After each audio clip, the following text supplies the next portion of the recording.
All right, guys, got a new bike for the channel. This is the RAEV Bullet GT. I have been super stoked about this bike since I found out about it.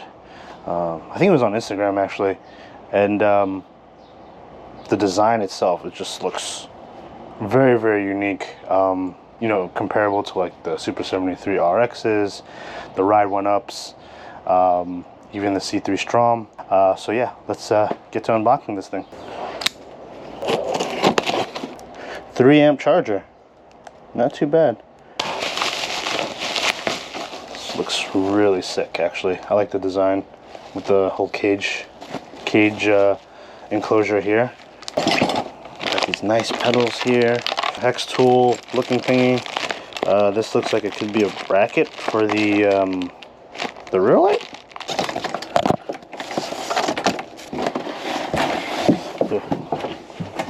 I'll say it once and I'll say it again. Gotta love these bolt protectors for the wheels. I gotta say, this is a nice Caterpillar seat right here. Not many people like the hump in the back. I do like the hump in the back.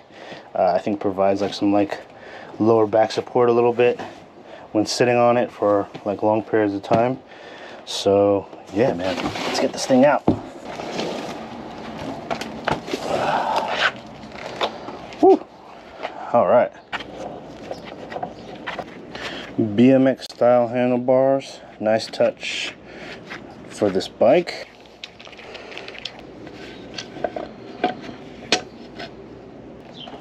All right, let's try it with the caliper on.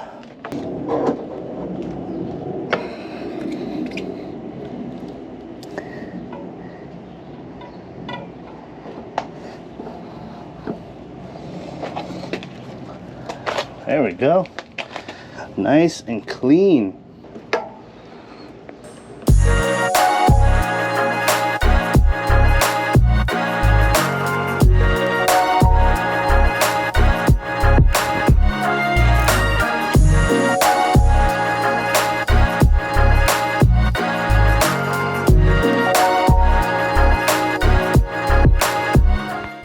What is going on, YouTube? I have here with me the RAEV Bullet GT. This is a Class 2, Class 3 e-bike. A sweet looking moped style e-bike. I would say like almost like a cafe racer style with the BMX handlebars here. In terms of look and design, especially the frame style. It's one that I haven't seen before.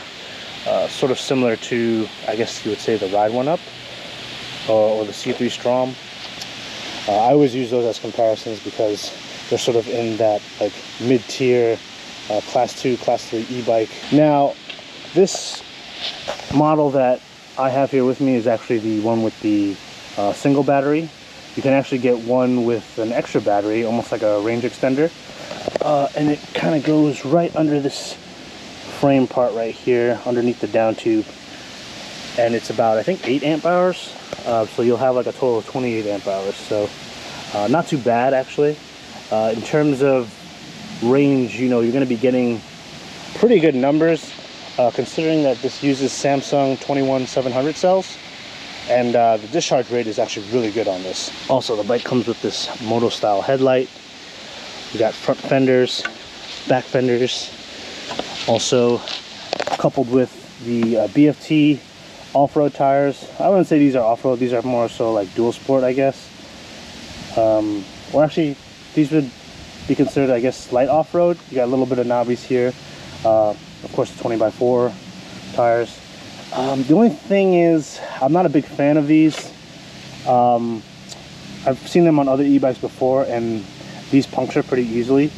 So I would say if you were to get this bike, you know, down the line, or even some preventative measures, I would say get some like slime or get some kind of like flat out, or even swap out the tires to like some like E-Huntsman or something like that.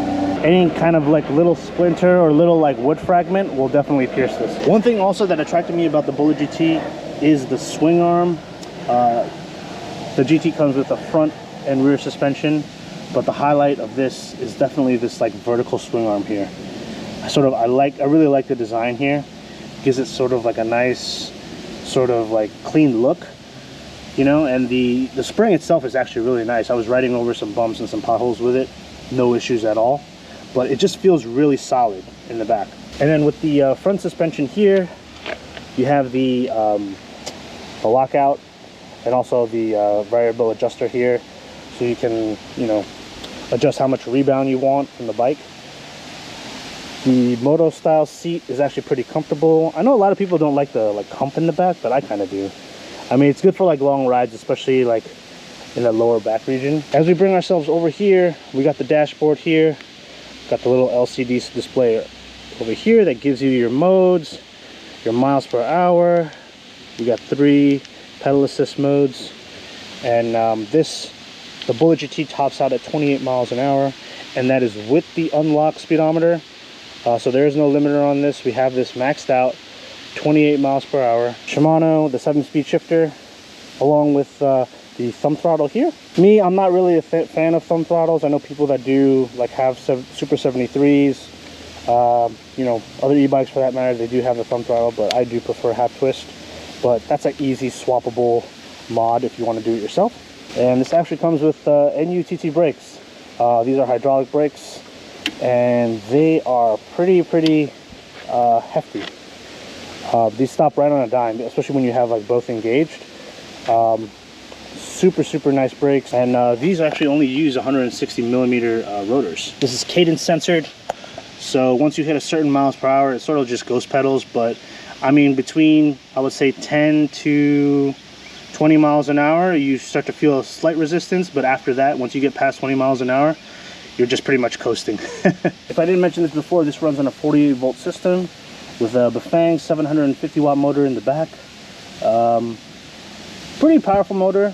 I mean, in terms of like a regular everyday commuter, if you're looking for something, say like a 1000 watt motor to get you like over 30 miles an hour, there's that. But this is perfect for those everyday cruises, work commutes, stuff like that, running errands. Super perfect for that.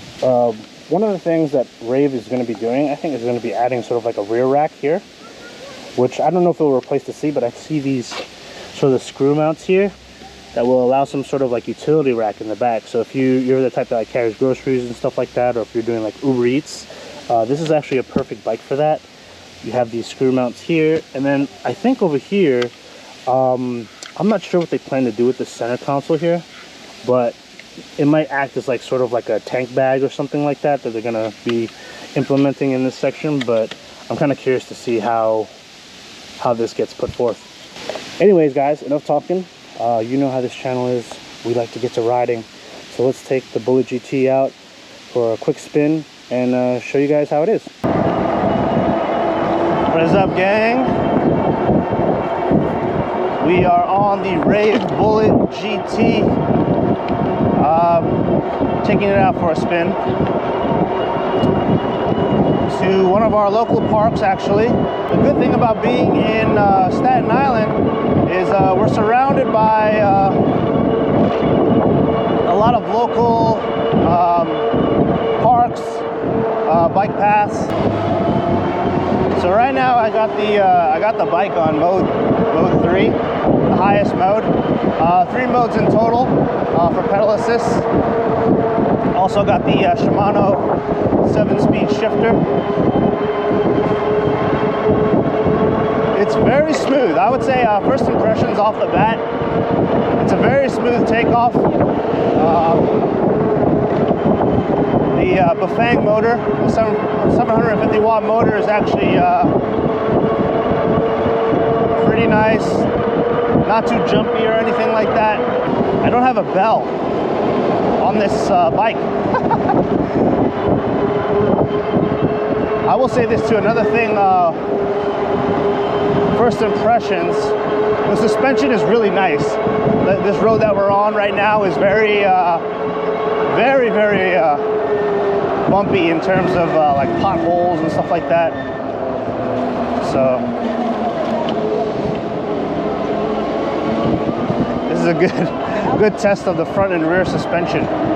Also, the squeaking that you're hearing is actually the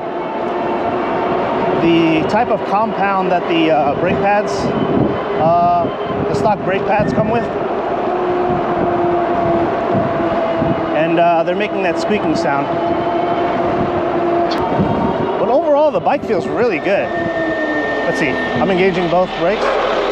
Woo-hoo. Bike is nice. You know, these are Samsung cells, Samsung 21700s. So we should be getting a decent amount of range on it. And the discharge rate should actually be pretty nice for a bike like this. So if you're definitely looking for a commuter that's gonna last you a while on your ride, definitely Samsung is the way to go, or Molicel, of course. The Bullet GT actually does pretty well on hills. We hit a couple of hills back there that were pretty sloped.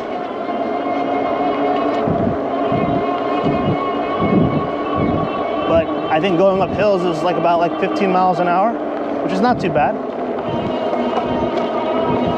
My worry though is these tires. They are not the best option tires for e-bikes, I would say. They're very prone to flats. So if you plan on keeping these tires, I would, sort of do yourself a favor and maybe get some, flat out or some type of armadillo filling for the tubes, just to kind of get yourself prepared if there are any flats. Because I've had these tires before, and I think I got like one of the smallest splinters, or these fragments of wood, just got kind of lodged up into the tube, and that's how I got the flat. Let's see.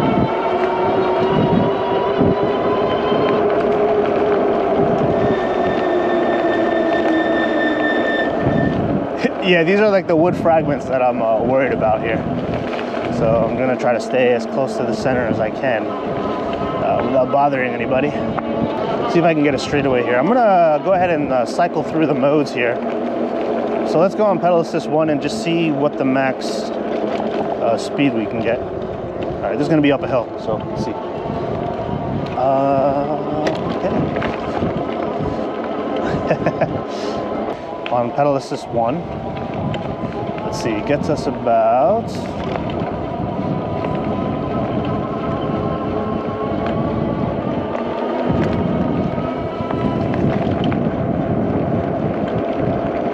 not bad.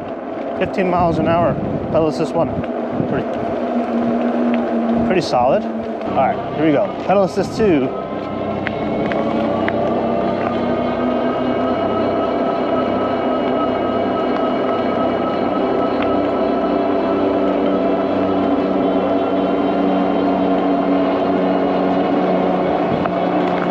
All right, we're ramping up speed here. 17. Ooh, 17, I think. There's so many variables here, there's so many hills here, it's hard to kind of really get a good idea. Okay, up the hill, mode 2. Yeah, okay. About 9 miles an hour, 10 miles an hour.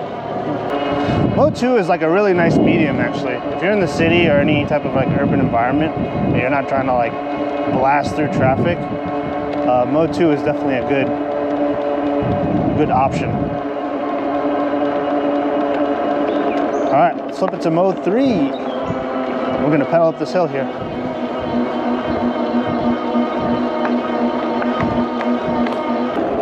Oh man, these roads are very, very terrible.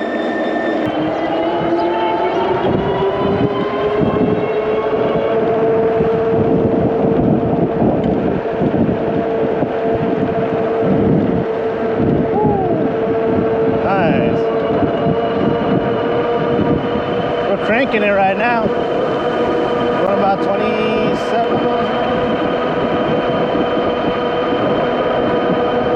It's nice.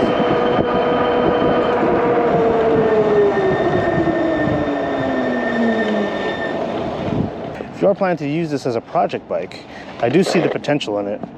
These use 20x4 tires, so you could technically swap out the motor in the back, put in a new controller. I think in terms of space for a new battery, you can get one custom made just for this section of the frame here, and then possibly add in an additional battery over here, maybe sort of like a hanging triangle or something like that, nothing too close to here. And then in terms of the controller, where you would place it, you could probably fit one under here, like a Sabaton or some kind of you know, far driver controller or whatnot. But yeah, there's space up here too. I'm actually not sure what this is meant for.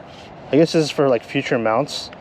I guess this is acting more as like a utility option for a lot of riders, so it'd be interesting to see what RAEV does with this. So kind of curious about that. But yeah, overall, I mean, I think you can, if you wanted to, mod this thing out. It's a pretty light bike.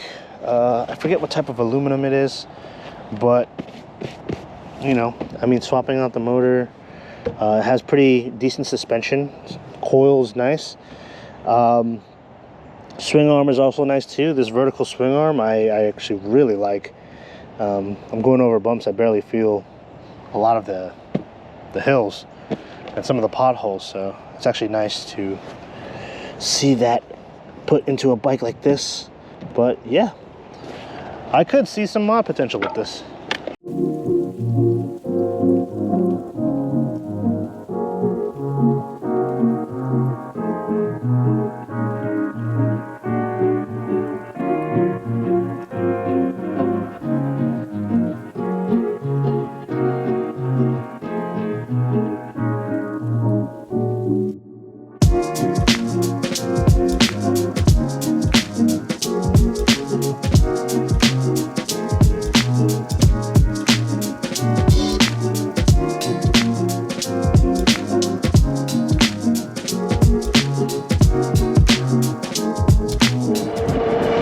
Good speed, man.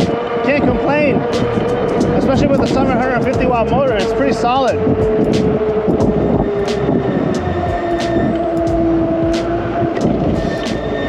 You don't gotta wait for traffic too.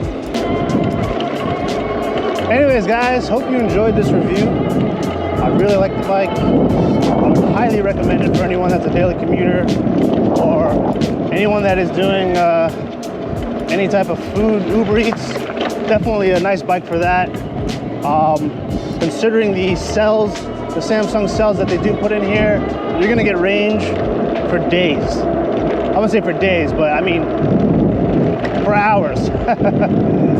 But anyways, guys, if you like the content, please consider subscribing, or even like, a comment, that helps as well. But yeah, guys, until next time, I'll catch you on the next episode. Peace, y'all.